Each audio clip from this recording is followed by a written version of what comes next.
हाँ बेटा, सबसे पहले सभी बच्चों से सुप्रभात। और आज इस वीडियो में अपने कक्षा 12 में हिंदी साहित्य जो विषय है, इस विषय की जो तीसरी इकाई जिसकी पाठ्य पुस्तक सरयू और उसका जो कविता भाग है, उस कविता भाग में नए संशोधित पाठ्यक्रमानुसार अगली जो कविता है जयशंकर प्रसाद की पेशोला की प्रतिध्वनि। जयशंकर प्रसाद की ये रचना है पेशोला की प्रतिध्वनि। तो आज अपने इसी रचना की जो व्याख्या है वो पढ़ेंगे, यानी आज की चर्चा इसी पर रहेगी, इसी का अध्ययन करेंगे।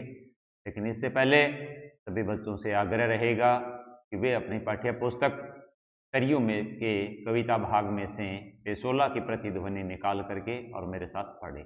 लेकिन इससे पहले हम कवि का जयशंकर प्रसाद का जो व्यक्तित्व और कृतित्व है, यानी उनका जो परिचय है, उस परिचय का अध्ययन करेंगे, उसके बारे में जानेंगे। तो बेटा देखिए, सबसे पहले हम देखते हैं जयशंकर प्रसाद का जन्म की बात करते हैं। तो इनका जो जन्म है वो 30 जनवरी 1890 में 30 जनवरी 1890 में बनारस, प्राचीन नाम काशी नगरी, के एक सुंगनी साहू वैश्य परिवार में हुआ।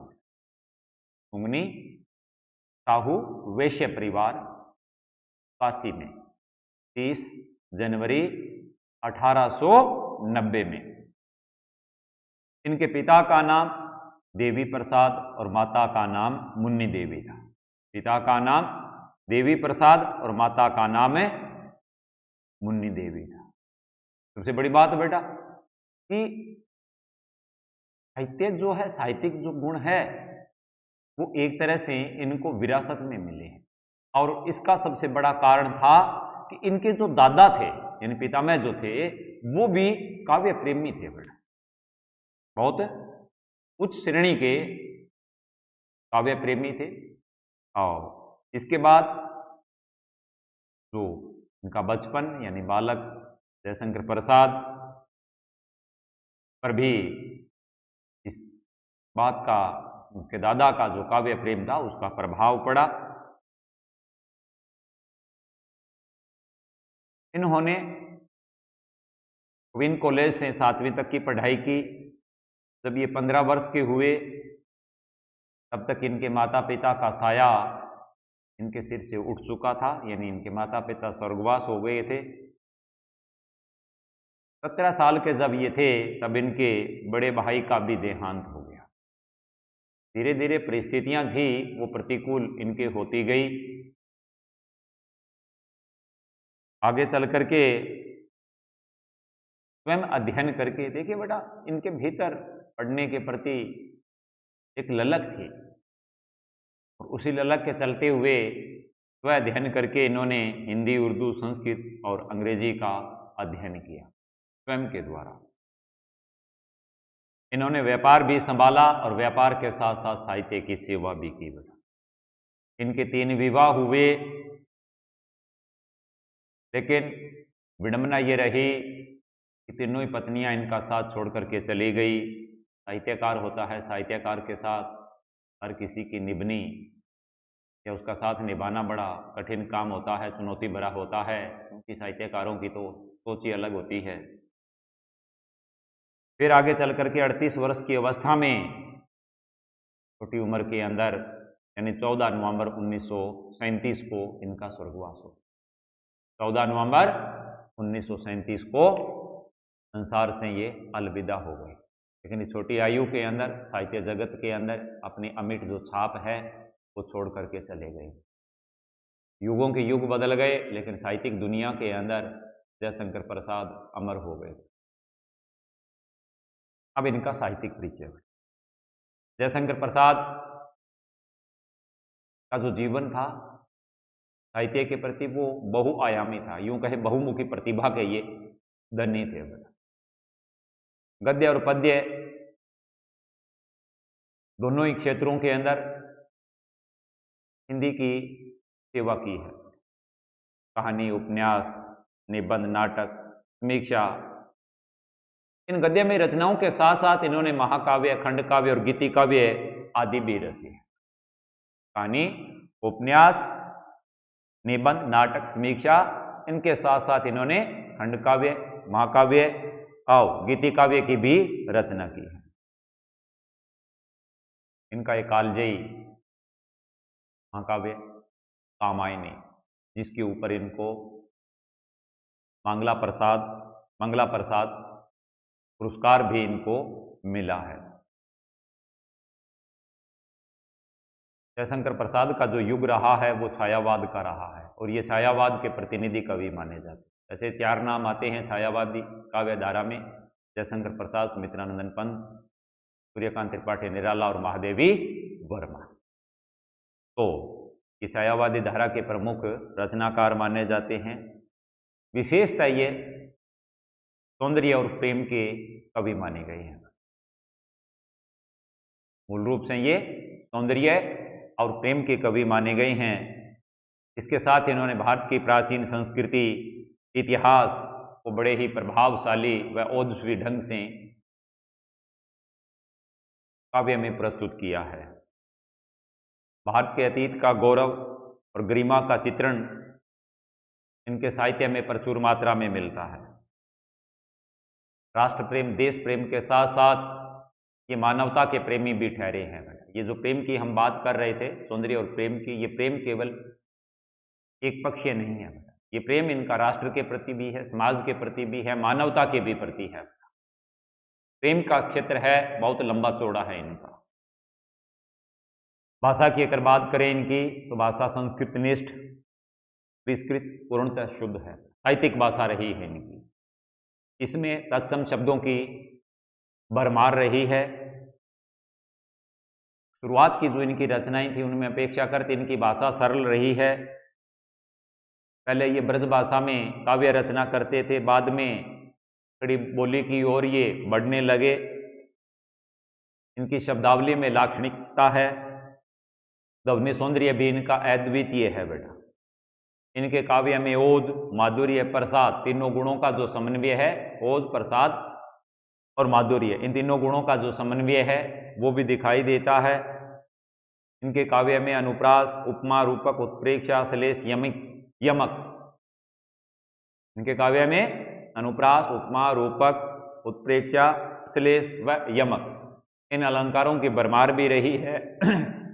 इन्होंने विविध छंदों में अपनी रचनाएं भी रची है। अब इनकी जो काव्य है, यानी काव्य की जो इनकी रचनाएं हैं, कामायनी, ये इनका एक महाकाव्य है। प्रबंध काव्य के अंदर जो नाम आते हैं, महाकाव्य में कामायनी है, और उसके बाद में अगर प्रबंध काव्य की बात करें तो उसमें प्रेम राज्य, वन मिलन, अयोध्या का उद्धार, शोकोच्छ्वास, प्रेम पथिक, पहले ब्रज भाषा तथा बाद में खड़ी बोली में प्रकाशन, महाराणा का महल, आंसू, चित्रधारा, ये ब्रज भाषा में है। मुक्त काव्य की अगर बात करें तो इसके अंदर कानन, कुसुम, झरना और लहर, ये आते हैं।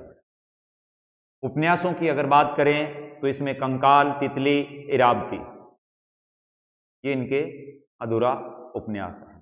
कहानी संग्रह में छाया, प्रतिध्वनि, आकाशदीप, आंधी, इंद्रजाल। नाटकों की अगर बात करें, विशेष रूप से ये नाटककार कहे जाते हैं, तो सज्जन, कल्याणी, करुणालय, विशाखा, अजातशत्रु, जन्मेजय का नागयज्ञ, कामना, स्कंदगुप्त एक गुण, चंद्रगुप्त, ध्रुव स्वामिनी।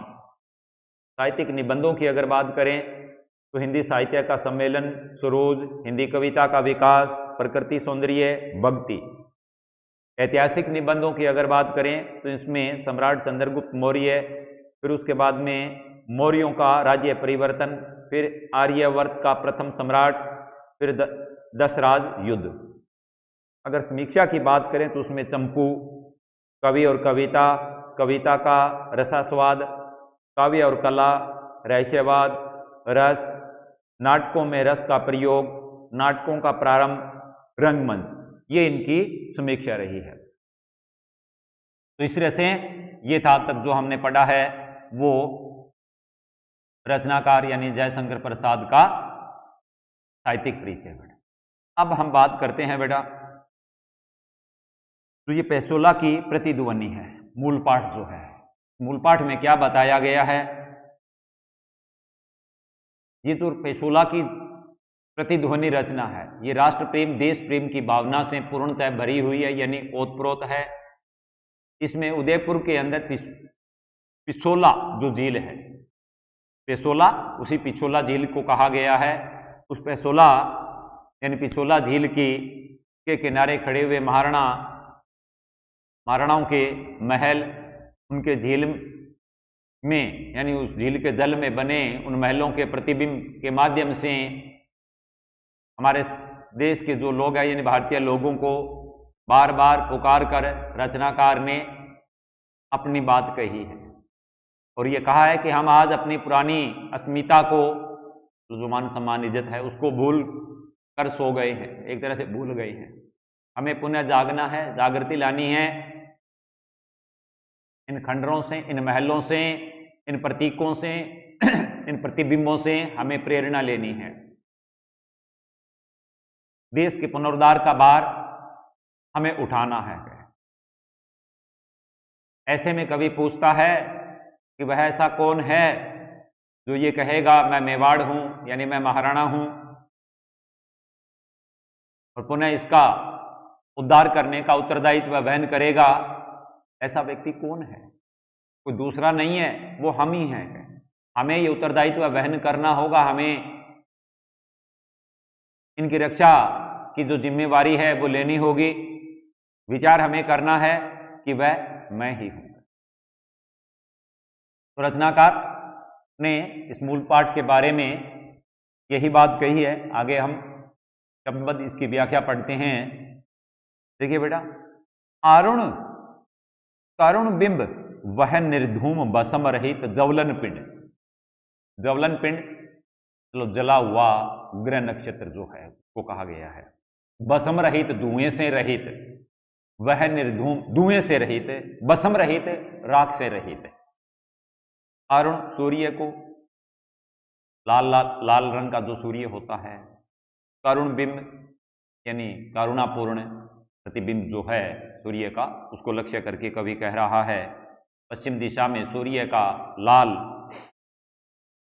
करुणापूर्ण जो गोला है, पश्चिम दिशा में कवि जयशंकर प्रसाद कह रहे हैं कि लक्ष्य करके पश्चिम दिशा में अस्त होता हुआ सूर्य का जो लाल गोला है, सूर्य जो लाल रंग का है, जो लाल गोले के समान दिखाई दे रहा है, उसको लक्ष्य करके और कवि अपने हृदय के उद्गारों को अभिव्यक्त करता हुआ कह रहा है कि पश्चिम आकाश में सूर्य का करुणापूर्ण गोला है। वह निर्धूम बसम रहित जवलन पिंड, वह धुएं से रहित है, बसम रहित, बसमहीन है वह अपने आप में। वह धुएं से रहित, बसमहीन, जलता हुआ ग्रह नक्षत्र है। पश्चिम दिशा में, बारह सुनिए बेटा, पश्चिम दिशा में सूर्य का लाल रंग का करुणापूर्ण गोला है, और जो धुएं से रहित और बसमहीन होकर के जलता हुआ ग्रह नक्षत्र है। यानी न तो उसमें धुआं है और न बसम है वो आग का गोला। आग होती है तो वहां धुआं भी होता है और जलने के बाद अवशेषों की राख भी होती है, लेकिन यहां न तो धुआं है और न ही राख है। विकल विवर्तनों से, विरल परिवर्तनों से चर्मित नमित सा पश्चिम के व्योम में आज निरवलंब सा, निरवलंब सा जिसका कोई आधार, जिसका कोई सहारा न हो, यानी बेसहारा हो। पश्चिम के व्योम में, पश्चिम के आकाश में, पश्चिम दिशा में। फिर आगे है चर्मित नमित सा, चर्मित थका हुआ, नमित सा झुका हुआ, नमन हुआ हुआ।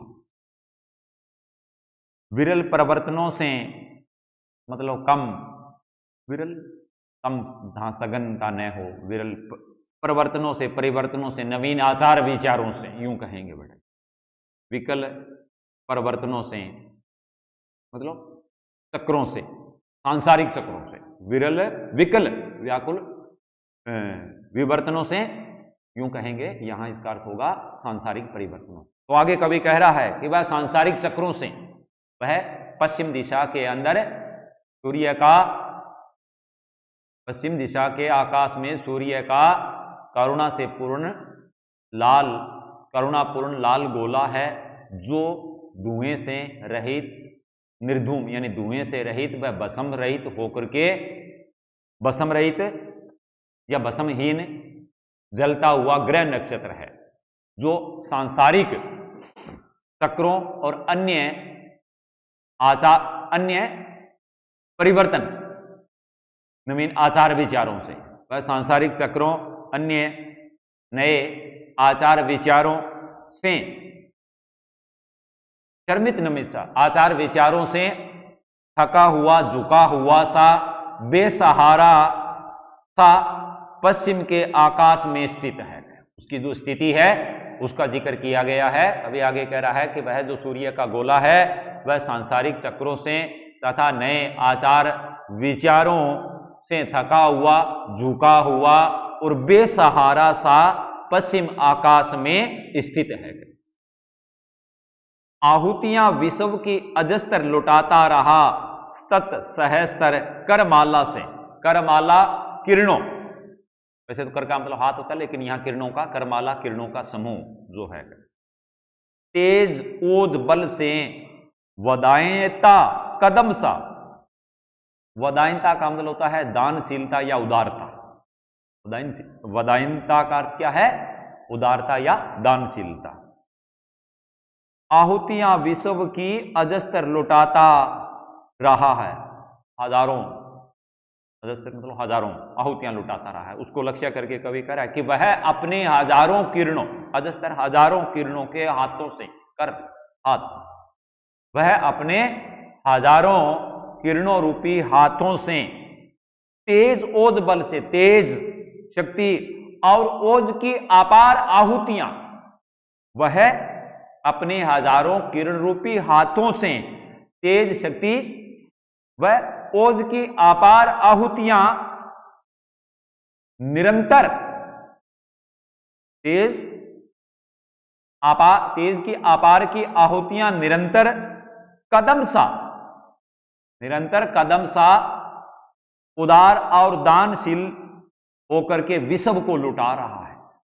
फिर दोबारा सुनिए बेटा, वह अपने हजारों किरण रूपी हाथों से अपने तेज शक्ति तथा ओज की अपार आहुतियां निरंतर कदम सा उदार और दानशील होकर विश्व को लुटा रहा है। तो इस प्रकार से रचनाकार ने सूर्य की पश्चिम दिशा के अंदर जो सूर्य है उसकी जो स्थिति है, उसका जो सौंदर्य है, इस समय उसकी जो स्थिति है उसका चित्रण किया है।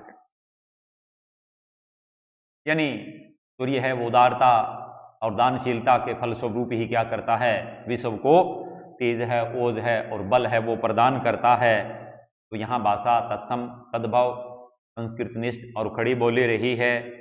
छंद का बंधन नहीं है, इसलिए छंद यहाँ मुक्तक रहेगा। किरण रूपी रूपक अलंकार है। इसके अलावा अनुप्रास, विकल्प विवर्तनों, यहाँ अनुप्रास अलंकार है और उपमा अलंकार का भी प्रयोग हुआ है यहाँ।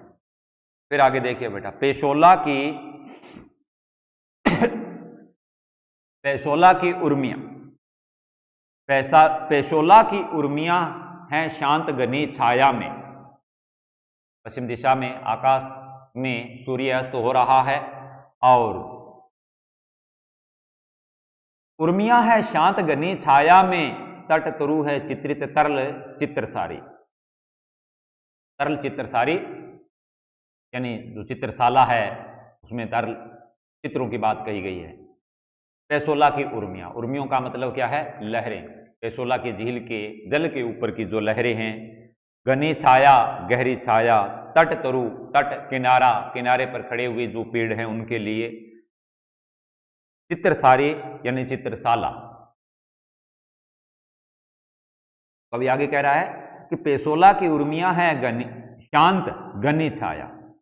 पिछोला झील, पिछोला जो झील है उदयपुर के अंदर, वो झील में उठती हुई जो लहरें हैं वो क्या है? शांत है। घनी छाया, उसके किनारे पर जो महल है, उन महलों की जो छाया यानी प्रतिबिंब है वो उस जल पर पड़ रहा है। झील के जल से उसके तट पर उगे हुए पेड़ों का, वृक्षों का जो प्रतिबिंब है वो जल में दिखाई दे रहा है। तट तरु है चित्रित तरल चित्र सारी, जो चित्रों से जुड़ी हुई तरल चित्रशाला जैसी लगती है। जो तरल, वो जो प्रतिबिंब है, इस प्रकार का जो पेशोला की झील में जो दृश्य बन रहा है वो ऐसे लग रहा है जैसे चित्रों से जड़ी हुई कोई तरल चित्रशाला हो। झोंपड़े खड़े हैं बने शिल्प के विषाद के, दग्ध अवसाद के, दग्ध जलना, अवसाद दुख के कारण। इस तरह से महलों का जो प्रतिबिंब है, झोंपड़े खड़े हैं बने शिल्प के विषाद के यानी दुख के, महलों के जो प्रतिबिंब उस जल में अपने पीछे का विगत जो वैभव है उस वैभव का विचार करके और विषाद मगन से दिखाई दे रही है। पेशोला झील के किनारे महलों का जो प्रतिबिंब है वो जल में अपने गत जीवन का विचार करते हुए विषाद मगन दिखाई दे रहे हैं। दग्ध अवसाद सिंह। दूसर जलद खंड जटक पड़े हैं जैसे विजन अनंत में। विजन जहां कोई जन नहीं हो, जन रहित यानी सुनसान, अनंत आकाश।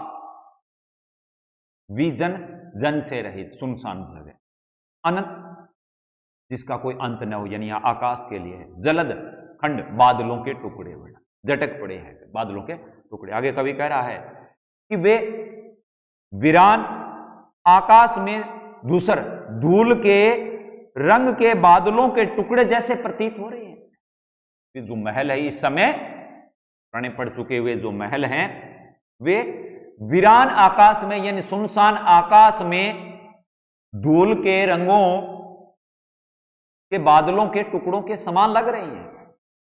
वे सुनसान आकाश में धूल के रंग के बादलों के टुकड़ों के समान दिखाई दे रही हैं। कालिमा बिखरती है संध्या के कलंक सी। कालिमा बिखरती है, धीरे धीरे अब सूर्यास्त हो रहा है और अंधेरा हल्का हल्का बढ़ रहा है। कालिमा आ रही है, मतलब धीरे धीरे छाने वाला जो अंधेरा है वो संध्या पर एक जैसा क्या लग रहा है, कलंक जैसा लग रहा है। कालिमा बिखरती है संध्या के कलंक सी। सी उपमा अलंकार है, ध्यान देना पड़ेगा।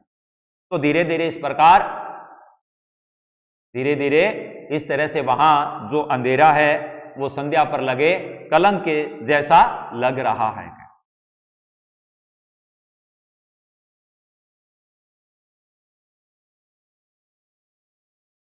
आगे देखिए, दुंदुबी मृदंग तुरीय शांत सब मौन है। वहां महलों के प्रतिबिंब में पूर्णतः, महलों का जल में जो प्रतिबिंब है वो पूर्णतः उसके अंदर क्या है, निस्तब्धता है, मौन है, चुप्पी व्याप्त है, किसी प्रकार का कोई शोरगुल या सन्नाटा नहीं है।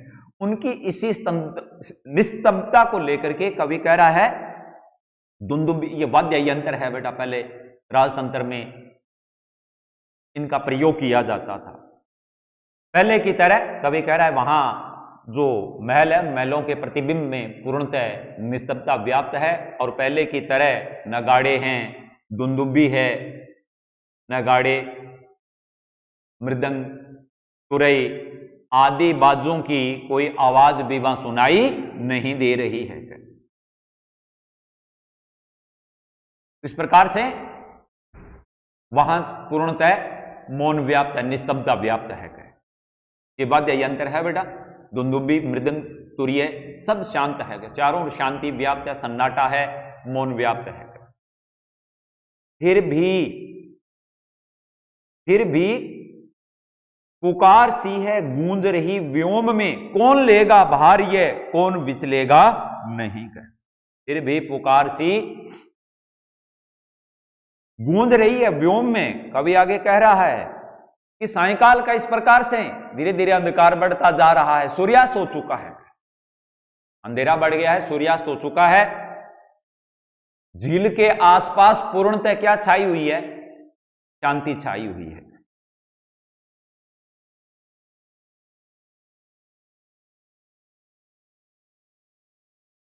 फिर भी पुकार सी गूंज रही है व्योम में, चारों ओर, उस जगह, उस वातावरण में। पेसोला की जो झील है वहां चारों ओर चुप्पी छाई हुई है, शांति छाई हुई है। लेकिन अब भी आकाश में एक पुकार गूंज रही है, व्योम आकाश में। इस देश की जो गरिमा है, उस गरिमा की रक्षा करने का उत्तरदायित्व कौन ग्रहण करेगा? कौन लेगा भारी है? इस देश की जो प्राचीन गरिमा है, उस गरिमा की रक्षा करने का उत्तरदायित्व है, वो कौन लेगा? उसका भार कौन उठाएगा? कौन विचलेगा? कौन ऐसा है जो दृढ़ निश्चय करके और अविचलित रहेगा? कौन विचलेगा नहीं? ऐसा कौन है जो आगे बढ़ करके दृढ़ निश्चय करके और अविचल रहेगा? दुर्बलता इस अस्थि मांस की, अस्थि मांस, हड्डी मांस, हड्डी और मांस, हड्डी और मांस से निर्मित व्यक्ति आदमी के लिए है। ठोक कर लोहे में, परख कर वज्र से। तो इस प्रकार से रचनाकार आगे कह रहा है कि यहां का प्राचीन भारत का जो प्राचीन गौरव है, उसकी रक्षा करने का उत्तरदायित्व कौन वहन करेगा? ऐसा कौन है आज जो आगे बढ़ करके दृढ़ संकल्प धारण करके यह कहेगा कि मैं यहां की रक्षा का उत्तरदायित्व वहन करता हूं, आगे चल करके वो विचलित नहीं होगा। दुर्बलता इस अस्थि मांस की, इतने लंबे पराधीनता काल के चलते देश के लोगों में एक दुर्बलता सी आ गई है। इतने लंबे पराधीनता काल के चलते हुए गुलामी को सहते सहते लोगों के भीतर एक दुर्बलता आ गई है। उसको दूर कर उसको दृढ़ और मजबूत कौन बनाएगा? उसको दृढ़ कर और उसको मजबूत कौन बनाएगा? उसमें लोहे और वज्र जैसी कठोरता कौन पैदा करेगा? ठोक कर लोहे में, परख कर वज्र से, उसमें लोहे और वज्र जैसी जो कठोरता है वो कौन पैदा करेगा? प्रलयोल्का खंड के निकस पर कसकर, निकस का अर्थ होता है कसोटी पर कसना, निकस पर कसकर यानी कसोटी पर कसकर, और प्रलयोल्का का अर्थ है प्रलयकालीन कठोर खंड, पत्थर से लिया गया है। कवि आगे कह रहा है अपने आत्मविश्वास और दृढ़ता को कठिन परिस्थितियों के कठोर पत्थर की कसौटी पर कसकर, अपने आत्मविश्वास व दृढ़ता की कठिन परिस्थितियों के कठोर पत्थर की कसौटी पर कसकर देखने,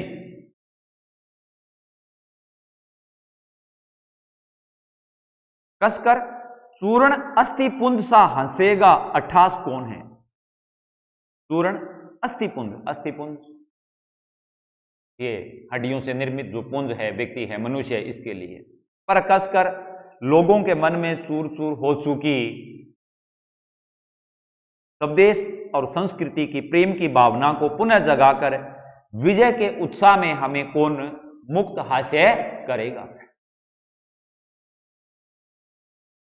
प्रलयोल्का खंड के निकस पर कसकर चूर्ण अस्थिपुंज सा हंसेगा हटास कौन? अभी आगे कह रहा है कि अपने आत्मविश्वास और दृढ़ता की कठिन परिस्थितियों के, यानी प्रलयकालीन, प्रलयोल्का का मतलब कठिन जो परिस्थितियां, उन परिस्थितियों के कठोर पत्थर की कसौटी पर कसकर देखने और लोगों के मन में चूर चूर हो चुकी स्वदेशी और जो अपनी संस्कृति है, इस संस्कृति की प्रेम की भावना को पुनः जगाकर विजय के उत्साह में हमें कौन मुक्त हास्य करेगा? कौन ऐसा अट्ठास करेगा? साधना पिशाचों की बिखरे चूर चूर हो गए।